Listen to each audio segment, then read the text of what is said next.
Good morning student. Today is the subject business study. We will learn chapter 2 forms of business organizations. Okay.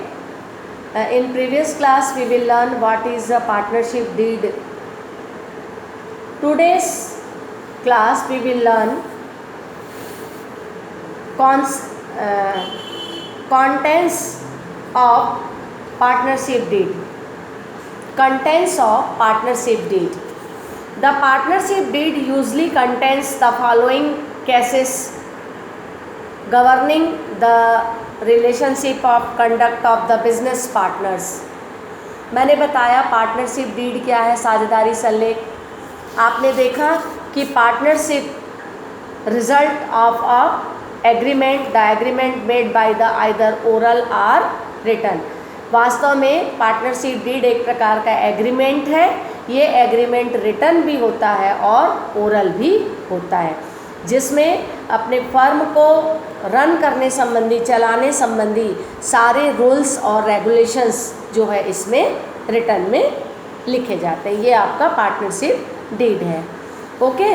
तो partnership deed जो जिससे मिलकर बना है, first name and address of the firm.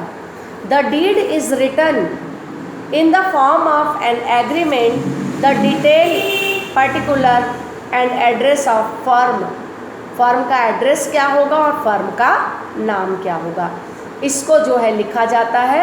Selection of name require special attention. Firm name should be similar to the same of other firm. Okay.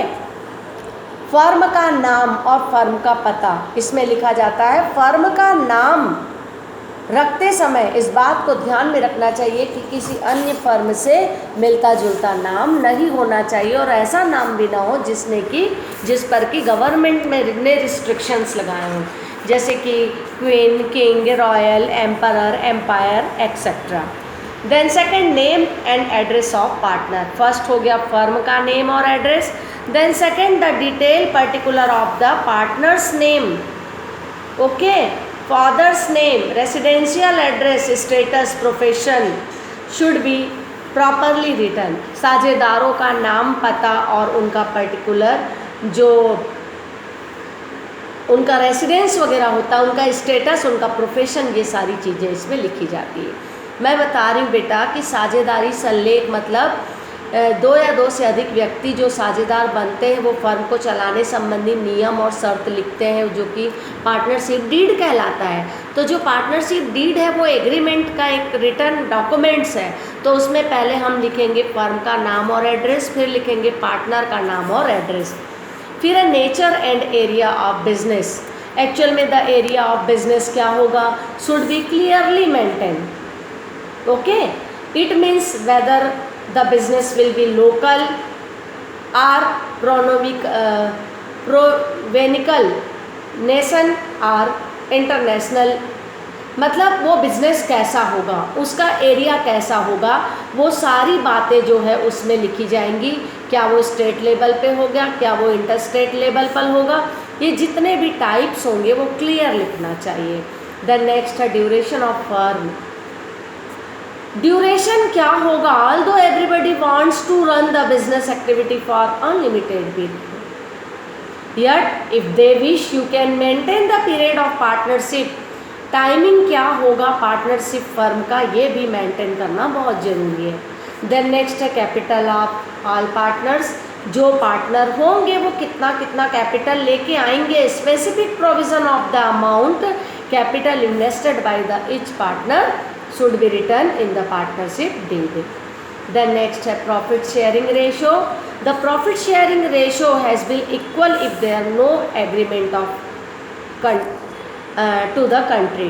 It is not in a portion of capital contribution. The partners can decide about profit sharing into mutually also. मतलब जो partners capital लेके आएंगे तो capital में जो उनको profit और loss distribute होगा तो उसका रेशो क्या होगा, ये सारी बातें भी पार्टनरशिप डीड में लिखी जाती हैं. देन नेक्स्ट है इंटरेस्ट ऑन लोन. जो पार्टनर्स अगर एक्स्ट्रा कैपिटल लाते हैं एडिशनल कैपिटल लेके आते हैं, समय ज़रूरत पड़े तो उनको क्या इंटरेस्ट उस पर दिया जाएगा, ये भी पहले से पार्टनरशिप डीड में लिखा जाएगा। सैलरी आर कमीशन और remuneration, partners are not expected to receive any benefit from the expect their share in profit. जो पार्टनर्स हैं उनको एक्स्ट्रा काम करने पर कोई रेमुरेशन मिलेगा कि नहीं, अगर कोई एजेंट के रूप में कार्य कर रहे हैं तो कमीशन मिलेगा, यानी ये सारी बातें जो है पार्टनरशिप डीड में लिखी जाती हैं। इसके अलावा agreement of auditing, rights and duties of partner, withdraw, क्या वो लोग फर्म से अमाउंट विड्रॉ कर सकते हैं नहीं, और अमाउंट विड्रॉ करेंगे तो उनको उन पर कितना इंटरेस्ट ऑन ड्रॉइंग मिलेगा, ये सारी बातें उसमें लिखी जाती हैं। Okay. Admission of new partner, new partner को एडमिशन देंगे कि नहीं। इसके अलावा जो है फर्म का टर्मिनेशन कैसे होगा, गुडविल ऑफ द फर्म कैसे होगा, इसके अलावा डिस्ट्रीब्यूशन ऑफ इंश्योरेंस को कैसे डिस्ट्रीब्यूट करेंगे, और फर्म का डिसॉल्यूशन कैसे होगा, ये सारी बातें जो है पार्टनरशिप डीड में लिखी जाती हैं। Thank you.